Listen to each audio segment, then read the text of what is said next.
She left for work on a Tuesday morning and never came home, turning my life into a nightmare I never saw coming. I'd been married to Selena for 4 years, both of us building what I thought was a solid life together in Phoenix. Me managing Rodriguez Automotive, her working as a veterinary technician at Desert Paws Animal Clinic. I woke up that Tuesday expecting another ordinary day, kissing her goodbye as she grabbed her scrubs and headed out the door at 7:30 sharp like she had every workday for the past 3 years. When she didn't come home by 6, I figured she'd picked up an emergency shift since the clinic sometimes had animals that needed overnight monitoring. By 8 o'clock, I started calling her phone and getting voicemails. By 10, I was genuinely worried and called the clinic, only to learn from Dr. Martinez that Selena had never shown up for her shift and hadn't called in sick. The panic hit me like a truck because Selena was nothing if not responsible about work, having never missed a day without advance notice in all the time I'd known her.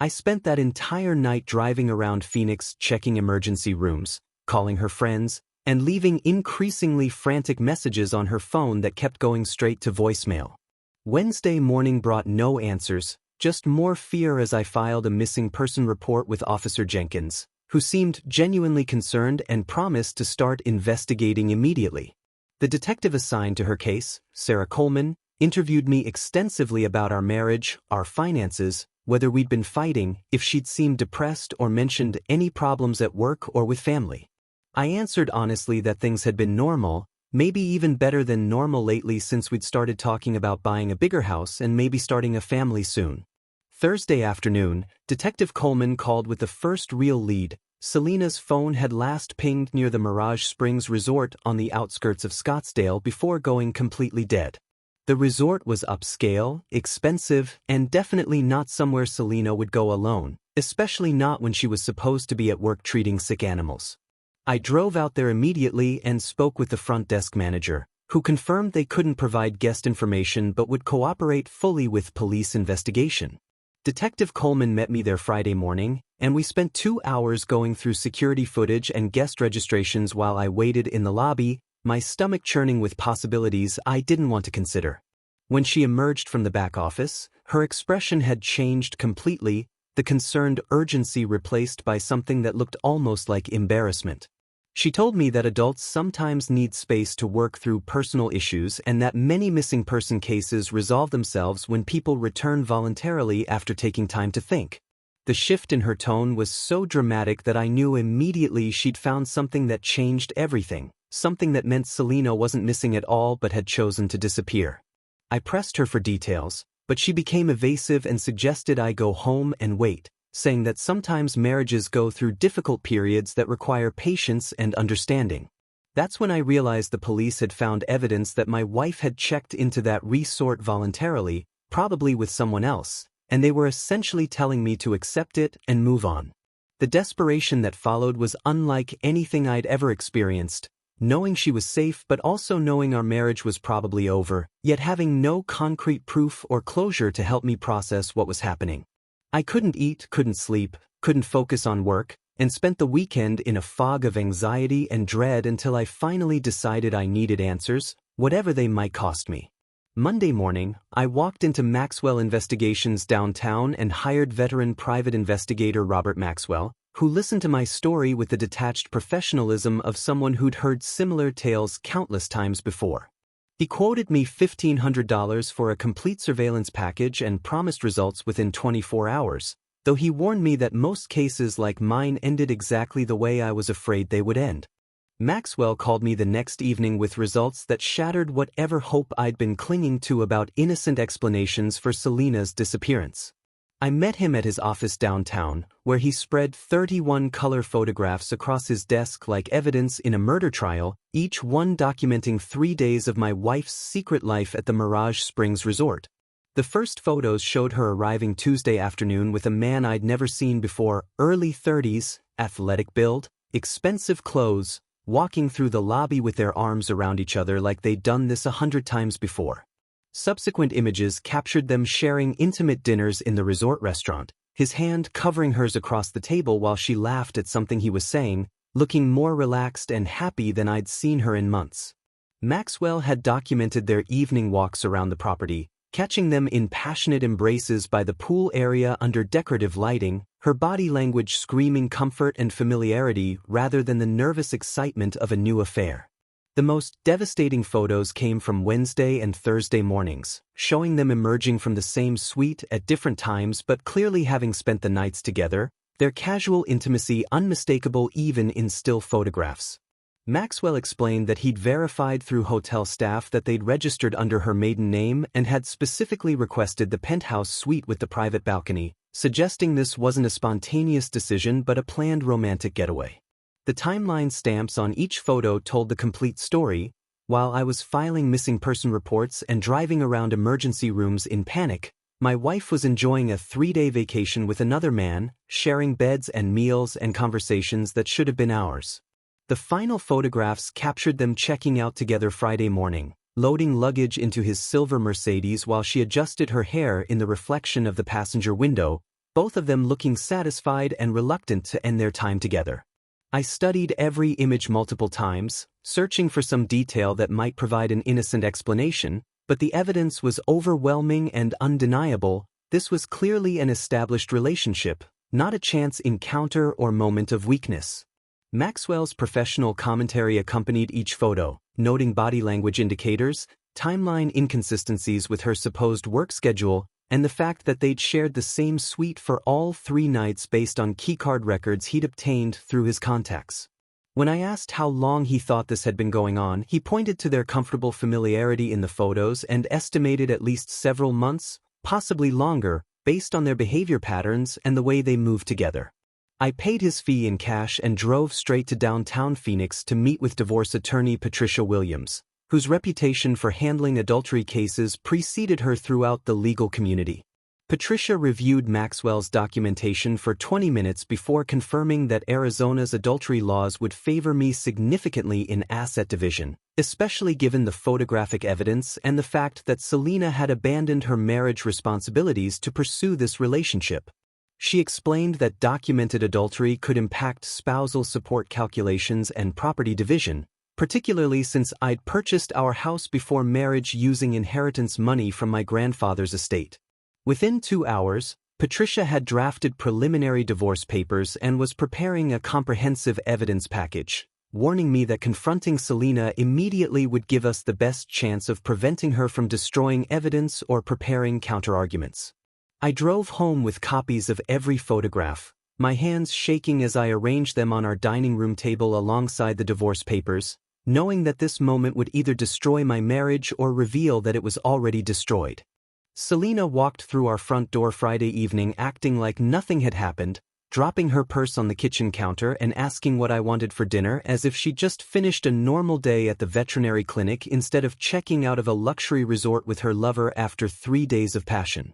I sat at our dining room table surrounded by 31 photographs and legal documents, watching her perform this casual domestic routine while my stomach churned with a mixture of rage and disbelief at her audacity and complete lack of awareness. She moved through the kitchen opening cabinets and checking the refrigerator, chatting about weekend plans and mentioning that her coworker Lisa had called in sick again, completely oblivious to the evidence spread across the table just 20 feet away from where she was preparing our supposed normal Friday evening. When I asked where she'd been for the past 3 days, her entire demeanor shifted instantly from casual domesticity to defensive irritation, her shoulders tensing as she turned to face me with an expression that suggested I was being completely unreasonable and controlling for even asking such a question. She told me she didn't need to justify her whereabouts to anyone, including me, claiming she'd needed some private time to clear her head and think about things without interference, speaking with the kind of righteous indignation that only comes from someone who believes their own elaborate lies.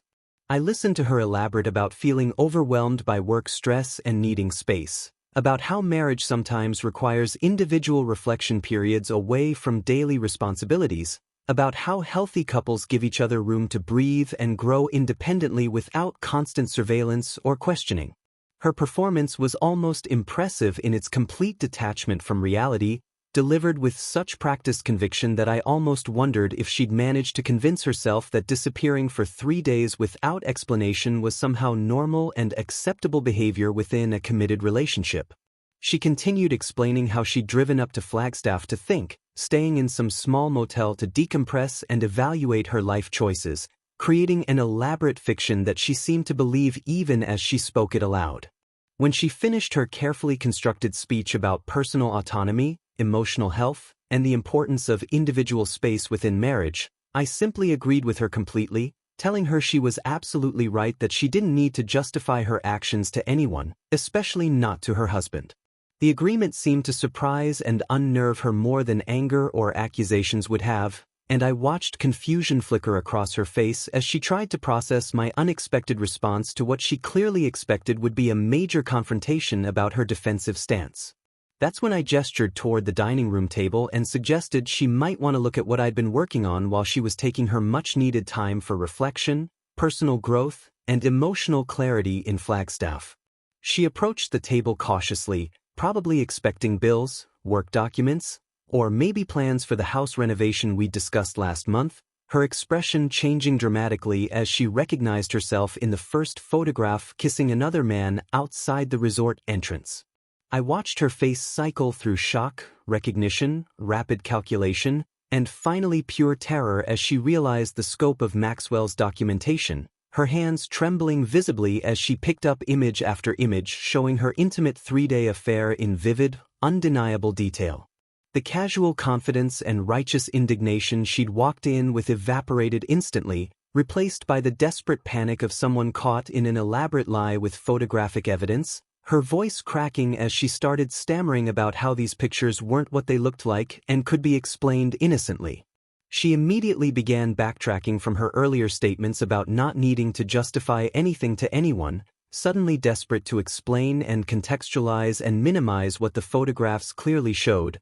begging for a chance to make me understand that this was all some terrible misunderstanding or misinterpretation of innocent events. I refused to engage with her sudden desperation or listen to whatever creative explanation she was preparing, calmly explaining that the divorce papers were already filed with Patricia Williams and that all future communications regarding asset division and support arrangements would go through my attorney. Her panic intensified dramatically when she realized I wasn't interested in hearing explanations, excuses, or justifications, that I'd already moved beyond the discovery phase into decisive legal action, and that her window for damage control and manipulation had closed before she even walked through the door that evening.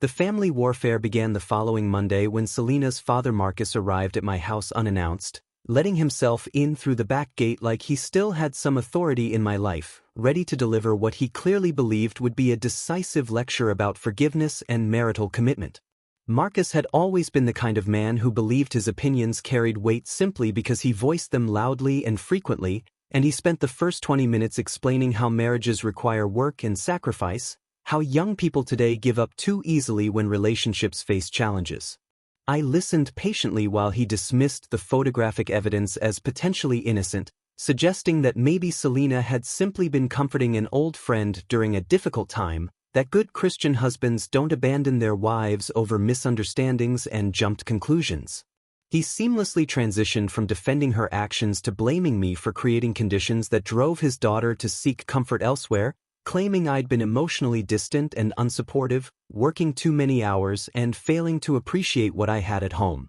The circular logic was impressive in its complete disconnection from reality. Selena's affair was simultaneously innocent and also my fault for being an inadequate husband who forced her into another man's bed for 3 days at an expensive resort. Marcus concluded his speech by demanding I drop the divorce proceedings and enter marriage counseling, threatening to make my life difficult if I continued down this path of destroying his daughter's reputation and future happiness. I thanked him for his perspective and suggested he direct his concerns to Patricia Williams, my attorney, since I wouldn't be discussing my marriage with anyone except legal counsel moving forward, which sent him storming out while muttering about ungrateful young men who don't understand family loyalty. Tuesday brought Selena's desperate attempt to regain control through the legal system when she filed for a fraudulent restraining order, claiming I'd threatened her physical safety and was exhibiting unstable, potentially violent behavior that required court intervention. The emergency hearing was scheduled for Thursday afternoon, giving me just enough time to gather character references from my supervisor at Rodriguez Automotive and provide Patricia with documented evidence of my calm, professional demeanor throughout this entire ordeal. Judge Martinez reviewed Selena's petition for exactly 12 minutes before dismissing it entirely, noting that her timeline made no sense since she'd continued living in our house for days after the supposed threats occurred, and that documented adultery rarely supported claims of domestic violence from the injured party. Selena's attorney looked embarrassed as the judge warned about filing frivolous protective orders that wasted court resources and potentially criminalized innocent behavior, though Selena herself seemed genuinely shocked that her manipulation tactic had failed so spectacularly. Wednesday evening delivered the next phase of their coordinated assault when Selena's mother and sister arrived at my house with a moving truck, demanding access to remove belongings that supposedly belonged to Selena, despite having no legal authority or inventory list. They pushed past me when I answered the door, immediately beginning to load furniture, electronics, and household items that I'd purchased years before meeting Selena, claiming everything was community property that she deserved as compensation for emotional damages.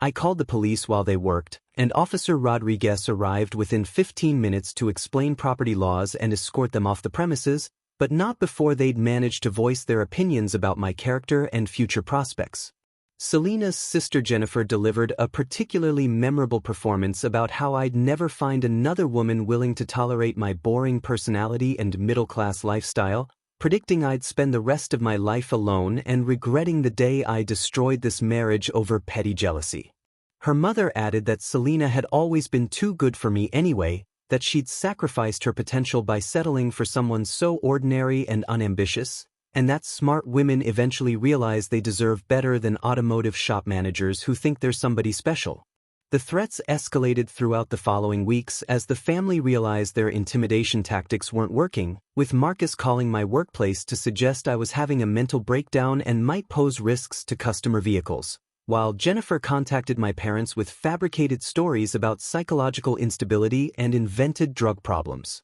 Selena's harassment campaign shifted into systematic surveillance mode when she began appearing at Rodriguez Automotive during my lunch breaks, parking across the street in her Honda Civic and watching me through binoculars like some kind of discount private investigator conducting counterintelligence operations. She maintained careful distance to avoid violating any restraining orders or harassment laws, but her presence was unmistakable and clearly designed to unnerve me and demonstrate that she could monitor my daily activities whenever she chose to do so. My coworkers noticed her immediately since the same white Honda appeared every Tuesday and Thursday for 3 weeks straight, with Miguel from the service bay joking that I'd picked up a stalker who apparently had nothing better to do than watch automotive technicians eat sandwiches in parking lots. I documented each incident with time-stamped photographs and notes, building a harassment file that Patricia suggested might become useful if Selena's behavior escalated beyond passive observation into direct interference with my employment or personal safety.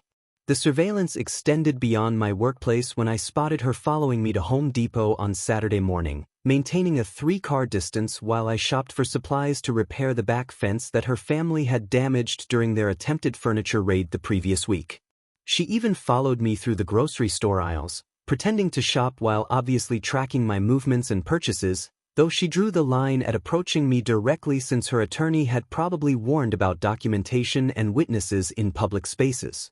Her boldest move came when she contacted my supervisor, Rodriguez himself, with carefully crafted concerns about my mental stability and potential workplace theft, suggesting that my recent behavior changes indicated possible drug use or psychological breakdown that could endanger customer property. Rodriguez called me into his office Wednesday afternoon to discuss these allegations, but 23 years in business had taught him to recognize bitter divorce tactics when he saw them, and he dismissed her claims after I provided basic context about our separation and ongoing legal proceedings. The conversation actually strengthened my position at work since Rodriguez appreciated my professional handling of personal drama, and he made it clear that any future contact from Selena would be directed to corporate legal counsel rather than entertaining her manufactured concerns about employee reliability. Selena escalated her corporate sabotage by contacting the regional office directly, bypassing Rodriguez entirely to file formal complaints about suspected embezzlement and inventory theft, forcing HR representatives to conduct official investigations into my financial activities and work performance. I spent 2 uncomfortable hours in conference rooms providing bank statements, credit reports, and detailed explanations of my spending patterns while HR investigated claims that I'd been selling parts illegally or skimming cash from customer payments to fund expensive divorce proceedings. The investigation concluded within a week when corporate auditors found no discrepancies in any accounts I'd handled, no missing inventory from any departments I'd supervised, and no evidence supporting any of Selena's elaborate allegations about workplace misconduct or financial improprieties. HR Director Sarah Coleman, coincidentally sharing a name with the detective who'd initially handled Selena's missing person case, called me in to apologize for the investigation and assure me that my employment record would reflect the unfounded nature of these accusations. Selena's desperation reached new heights when she began contacting my parents with manipulative phone calls claiming I was having a complete psychological breakdown, that I'd invented the entire affair scenario as part of some elaborate delusion or mental health crisis that required family intervention. She told my mother that I'd been acting erratically for months, making bizarre accusations about innocent friendships and creating photographic evidence through digital manipulation or hired actors, presenting herself as a concerned wife trying to get help for her troubled husband. My father, a retired mechanic with 40 years of experience reading people and situations, saw through her performance immediately and warned me that she was building toward something more dramatic, possibly involving fake suicide threats or claims of physical abuse designed to generate sympathy and legal advantages. The legal maneuvers intensified when Selena filed emergency motions demanding access to my premarital financial accounts, claiming I was hiding marital assets in accounts that predated our relationship by several years, forcing additional court appearances and attorney fees to defend against completely baseless allegations. Her attorney submitted paperwork suggesting I'd transferred community property into secret accounts or made large cash withdrawals to hide assets from divorce proceedings, requiring me to provide 5 years of banking records to prove these accounts had existed and grown through my individual savings long before I'd met her. Judge Martinez grew increasingly irritated with these frivolous filings, particularly after reviewing documentation that clearly showed my inheritance money had never been commingled with marital funds, and warned Selena's attorney about wasting court resources with fishing expeditions and unfounded financial claims. The final divorce hearing became a masterclass in legal consequences when Selena's attorney attempted one last desperate strategy to minimize her actions, framing her 3-day resort affair as simply reconnecting with an old friend during a period of marital difficulties that required emotional support and understanding. Attorney Michael Chen presented their case as if Selena had been the victim of an emotionally distant husband who worked excessive hours and failed to provide adequate attention, driving her to seek comfort from a platonic friend who happened to be conveniently available during her time of need. I sat quietly beside Patricia Williams while Chen painted this elaborate fiction about innocent dinners and separate sleeping arrangements, claiming the photographs had been misinterpreted and taken out of context to suggest impropriety where none actually existed. His argument relied heavily on the idea that physical proximity didn't necessarily indicate sexual activity, that sharing a resort didn't prove infidelity, and that emotional affairs were fundamentally different from physical betrayals that would justify the asset division I was seeking. Judge Harrison, a veteran of family court with over 15 years of experience handling adultery cases, listened to this presentation with the patient expression of someone who'd heard every possible excuse and justification for marital misconduct. When Chen finished his creative interpretation of events, Judge Harrison methodically reviewed each of Maxwell's 31 photographs, spending particular attention on images that showed intimate physical contact, passionate embraces, and morning departure times that clearly indicated overnight cohabitation. The judge asked specific questions about hotel registration records, keycard access logs, and witness testimony from resort staff who'd observed their behavior throughout the 3-day period, building an evidentiary foundation that demolished Chen's claims about innocent friendship and emotional support. Patricia presented our documentation with surgical precision, walking Judge Harrison through the timeline of Selena's disappearance, the missing person report I'd filed in genuine panic, and the subsequent discovery that she'd been enjoying a romantic vacation while I'd been searching emergency rooms and calling hospitals in terror. The contrast between my documented distress and her documented pleasure became the central theme of our presentation, with Patricia emphasizing how Selena's deliberate deception had caused genuine psychological trauma while she'd been living in luxury with another man.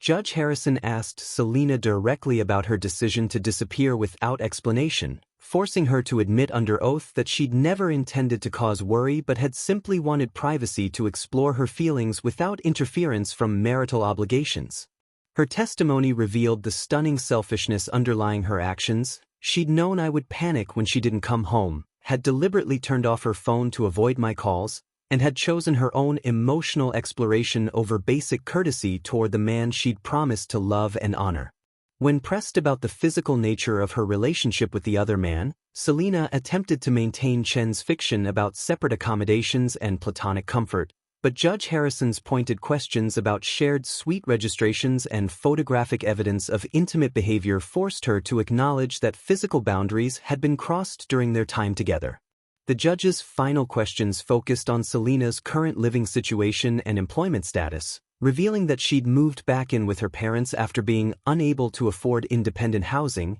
and that her part-time hours at the veterinary clinic provided insufficient income to support the lifestyle she'd been accustomed to during our marriage. Judge Harrison's ruling reflected both the strength of our evidence and his obvious irritation with Selena's attempted deception during testimony, awarding me complete ownership of the house since it had been purchased with premarital inheritance funds, separate maintenance of all retirement accounts that predated our marriage, and minimal spousal support of only $850 monthly for exactly 18 months. The support amount was significantly lower than typical calculations because Arizona law allows judges to consider marital misconduct when determining spousal maintenance, and Selena's documented adultery had eliminated any claim to long-term financial support from the marriage she'd deliberately destroyed. Outside the courthouse, Selena's mother created a final public scene in the parking lot, screaming about financial abuse and family destruction while other divorce petitioners and their attorneys watched this display of entitlement and rage with obvious embarrassment. I walked to my truck without engaging, started the engine, and drove away to begin the next chapter of my life while they continued their tantrum in the courthouse parking lot, finally free from the drama and manipulation that had consumed the past 6 months. 3 months after the divorce finalized, I encountered Selena at the Home Depot on Bell Road where she approached me in the plumbing aisle with the desperate energy of someone who'd been rehearsing this conversation for weeks, immediately launching into an elaborate apology about making terrible mistakes during a period of confusion and emotional vulnerability. She looked dramatically different from the confident woman who'd walked out of our house 6 months earlier, having lost significant weight and developed the hollow-eyed appearance of someone who wasn't sleeping well, her once-perfect hair now showing roots and her designer clothes replaced with discount store alternatives. I listened politely while she explained how the affair had been a complete aberration, a moment of weakness when she'd been feeling neglected and uncertain about our future, claiming that her lover had manipulated her emotions during a vulnerable time and convinced her to abandon the only real relationship she'd ever had. She insisted that losing me had been the biggest mistake of her life, that she'd realized during these months of separation how much I'd meant to her and how foolish she'd been to throw away 4 years of marriage for what turned out to be a temporary infatuation with someone who'd ultimately discarded her. Her speech covered familiar territory about learning from mistakes, growing as a person, and understanding what she'd lost. But the desperation underlying her words revealed that this wasn't about love or genuine remorse but about the practical realities of supporting herself on $22,000 annually. When she finished her prepared remarks about wanting closure and the possibility of rebuilding our relationship, I realized that I felt absolutely nothing, no anger, no satisfaction, no lingering affection, just complete emotional detachment from someone who'd become irrelevant to my existence. I told her that I appreciated her reaching out but that our marriage was finished permanently, that I'd moved on completely and wished her well in whatever future she was building for herself, speaking with the polite distance I'd use for any casual acquaintance who'd stopped me in a hardware store. Her face crumpled when she realized that my indifference was genuine rather than defensive, that I wasn't harboring secret hopes for reconciliation or nursing wounds that might eventually heal into forgiveness, and that she'd lost not just our marriage but any emotional significance in my life whatsoever. She asked if we could at least maintain some kind of friendship since we'd shared so many years together, but I explained that friendship required mutual respect and trust, qualities that our history had permanently eliminated, and that I preferred to keep my social circle limited to people who actually valued honesty and commitment. The conversation ended with her walking away looking defeated while I continued shopping for the bathroom renovation I'd been planning, a project that represented my enjoyment of the house that was now completely mine without any obligation to consider someone else's preferences or budget concerns. 2 weeks later, her sister Jennifer called my new cell number with updates about Selena's deteriorating mental state, claiming she'd lost 15 more pounds, was crying constantly, and couldn't understand why I was being so cruel to someone who genuinely regretted her mistakes and wanted to make amends.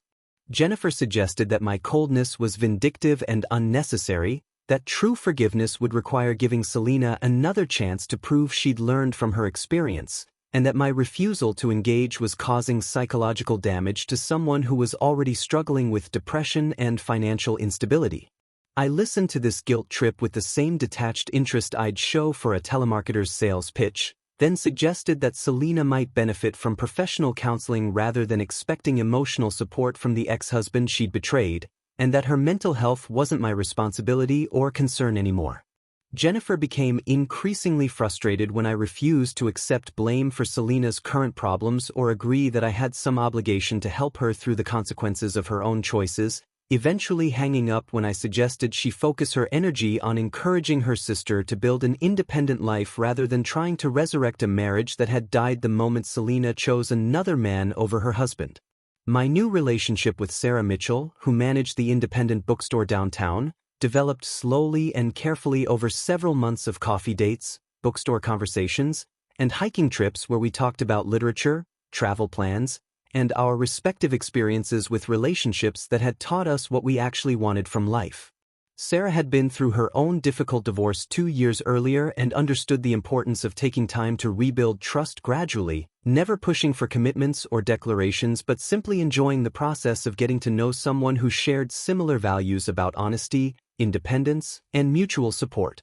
We talked openly about our past relationships, our mistakes and lessons learned, our hopes for the future, and our determination to avoid repeating patterns that had led to pain and disappointment in previous partnerships, building a foundation of communication and respect that felt completely different from the superficial attraction and unspoken assumptions that had characterized my marriage with Selena. When Sarah and I decided to move in together after 8 months of dating, we had detailed conversations about finances, household responsibilities, career goals, and long-term plans, creating the kind of partnership based on genuine compatibility rather than physical attraction and wishful thinking about changing someone's fundamental character. The contrast between Sarah's maturity and Selena's selfishness became more apparent every day as I experienced what it felt like to be with someone who contributed equally to household expenses, showed genuine interest in my work and goals, and treated our relationship as a collaboration between equals rather than a support system for her personal ambitions.